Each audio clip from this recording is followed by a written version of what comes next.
మనలో చాలామందికి లైఫ్‌లో ఒక్కసారైనా ఈ డౌట్ వచ్చి ఉంటది. మనం ప్రెజెంట్ ఉంటున్న లైఫ్ మనం నిజంగా డిజర్వ్ చేస్తున్నామా అని. మనం ఎగ్జామ్ పాస్ అవుతాం, జాబ్ వస్తుంది, ప్రమోషన్ కూడా వస్తుంది. కానీ లోపల ఎక్కడో తెలియని ఫీలింగ్ ఇదంతా లక్ వల్ల వచ్చిందేమో, టాలెంట్ వల్ల రాలేదేమో అని. యెస్, నాకు కూడా చాలా సార్లు ఈ ఫీలింగ్ వచ్చింది. యాక్చువల్‌గా దీని గురించి సెర్చ్ చేస్తుంటే నాకు తెలిసిందేంటంటే, దీనికి సైకాలజీలో ఒక టర్మ్ ఉంది. అదే ఇంపోస్టర్ సిండ్రోమ్ అని. అంటే సక్సెస్ వచ్చినా కూడా మనం ఫేక్ అనుకుంటాం. కానీ యాక్చువల్ ట్రూత్ ఏంటంటే మనలాగా చాలామందే ఉన్నారు ఇలా ఫీల్ అయ్యేవాళ్ళు. వరల్డ్లో ఆల్మోస్ట్ 70% పీపుల్ ఇలాగే ఉంటారు.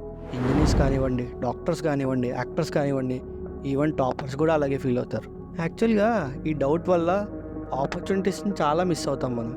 టాలెంట్స్ అనేవి హైడ్ అవుతాయి. లైఫ్ కూడా స్లోగా చాలా స్మాల్గా కనిపిస్తుంది. క్వశ్చన్ ఇది, మనం లైఫ్ని ఫేక్ అనుకుంటున్నామా, ఆర్ ఎల్స్ మన మైండ్ మన సక్సెస్ని యాక్సెప్ట్ చేయలేకపోతుందా?